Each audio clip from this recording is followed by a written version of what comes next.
Itu kan kelihatan tuh dia Pak. Roti. Kalau ini gitu.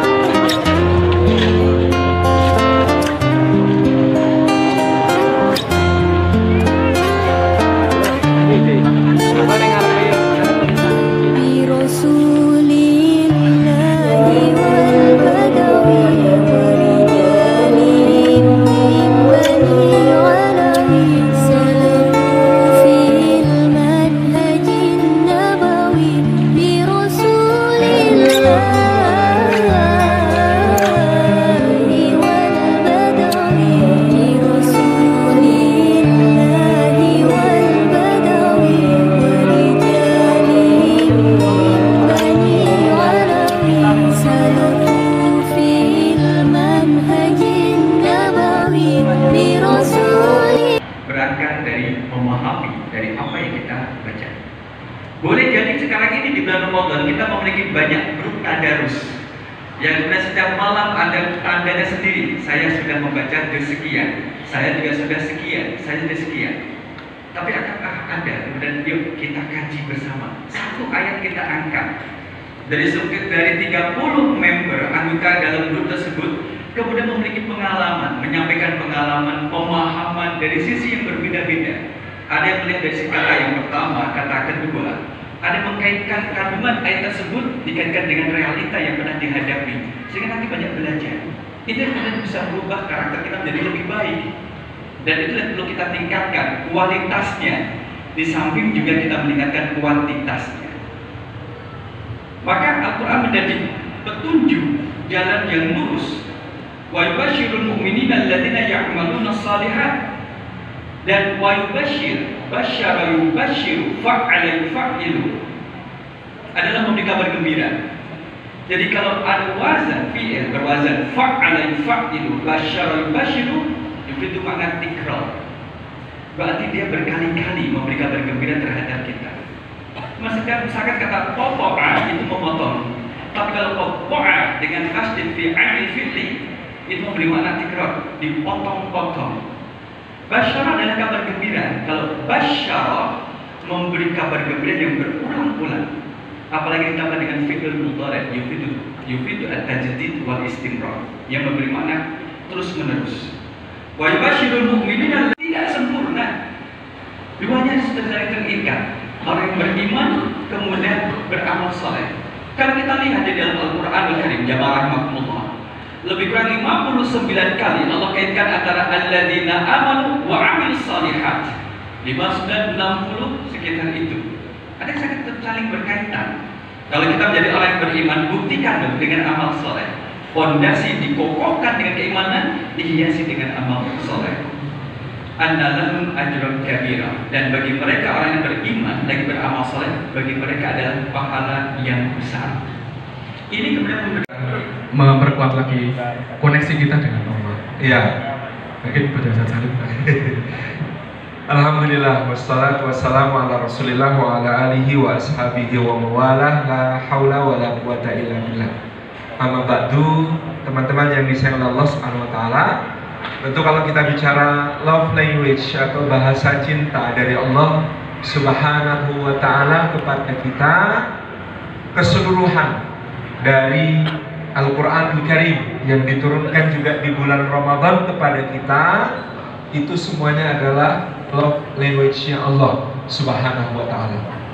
Maka bahkan kalau kita mau random acak mengambil ayat manapun di dalam Al-Quran sebagai contoh love language dari Allah kepada kita, itu pasti ketemu.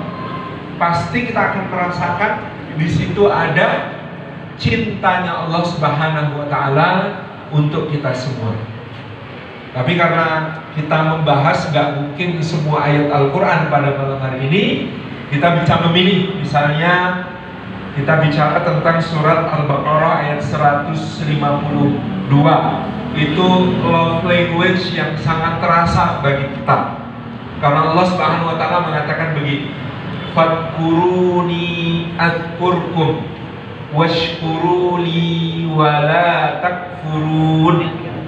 Allah Subhanahu wa taala mengatakan, fadkuruni, maka ingatlah kalian kepadaku, adkurkum, aku pun akan mengingat kalian, washkuruli, dan bersyukurlah kalian atas nikmat-nikmat yang telah aku anugerahkan kepada kalian, wala takfurun, dan janganlah kalian mengingkari nikmat-nikmat itu.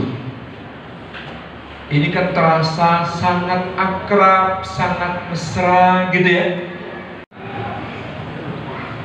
Kalau cinta kok orang giling-giling, lali-lali terus, tidak memberikan satu bagian dari memorinya untuk ditempati oleh yang dicintai, itu cintanya dipertanyakan.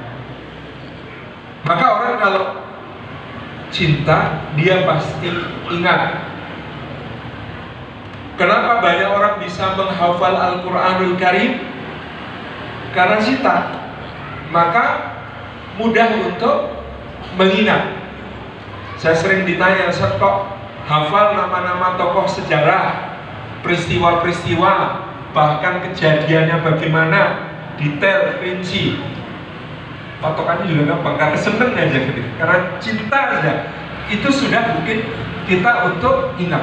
Maka ketika Allah mengatakan fadkuruni, ingatlah kalian kepadaku, pasti karena yang dipanggil oleh Allah asumsinya adalah orang-orang yang cinta dan dicintai. Yang cinta kepada Allah dan dicintai oleh Allah, fadkuruni, maka ingatlah aku, adkurkum, aku pasti akan mengingat kalian. Ibadahnya lebih kuat, lebih sergap, dongane luwe kenceng. Menjelang ujian juga begitu ya Mas. Kalau masih ingatnya itu di saat seneng, di saat susah, levelnya belum sampai cinta, levelnya masih soal butuh, merasa perlu. Meskipun itu juga baik, tetapi untuk sampai level cinta, cinta itu eleknya juga saat seneng. Kalau saat seneng jenengan gak ingat, belum sampai level cinta. Itulah hebatnya ibu-ibu, saking cintanya sama keluarga, hal seneng sekecil apapun itu pasti ingat. Contoh, snack pengajian dan snack arisan. Betul nggak Bu? Jarang loh ibu-ibu itu snack pengajian, snack arisan dimakan di tempat. Biasanya digimanain Bu? Bawa pulang. Karena cinta sama anak, cinta sama suami, ya kan? Ingat yang di rumah makan apa ya, gitu kan? Sehingga itu dibawa pulang. Itu contoh cinta. Jadi ingatnya pada saat seneng. Kalau disebut 100 tahun, maknanya 100 tahun perjalanan. Nah, nanti ada yang tanya, itu perjalanannya pakai bis apa pakai jalan kaki? Awal jalan kaki ya wis ada ya. Apalagi kalau 100 tahun perjalanannya perjalanan cahaya. Karena 1 detik cahaya itu 300.000 kilometer. Berarti dikalikan saja 100 tahun kali 300.000 kalikan jumlah detiknya berapa? 100 tahun itu. Caranya ngitung begitu. Kalau kurang intinya kan jauh sekali. Demikian Allah bisa.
Jadi kata mazhab Hanafi, boleh perempuan i'tikaf di masjid rumahnya atau musalla rumahnya. Masjid artinya tempat sujud, musalla tempat salat. Maka mazhab Hanafi membolehkan perempuan apabila tidak bisa i'tikaf di masjid karena banyak tanggung jawab kepada keluarganya, maka diperbolehkan menurut mazhab Hanafi i'tikaf di tempat sholat yang dia gunakan untuk ibadah di dalam rumahnya. Kalau kita sebut i'tikaf ini dalam istilah fikih, tapi kalau dalam istilah ilmu tasawuf disebut namanya khalwat. Hanya berbeda tempat saja. Kalau i'tikaf itu di masjid, sedangkan khalwat itu di mana saja. Khalwat itu atau disebut dengan uzlah, menyendiri, menjauhi diri daripada orang, dari kerumunan. Karena kadang-kadang campur dengan manusia ini, bergaul dengan banyak orang, kadang-kadang bukan membawa nikmat, malah membawa petaka. Kita ghibah orang, kita menjatuhkan orang, menghina orang, mengucilkan orang, memfitnah orang.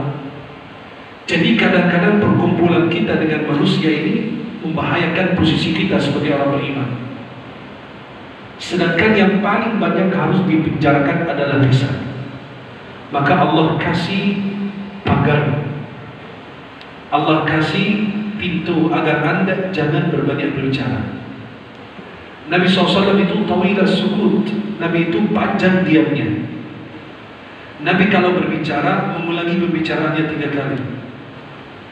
Nabi kalau berbicara memulai pembicaraannya dengan memuji Allah dan mengakhiri dengan memuji Allah.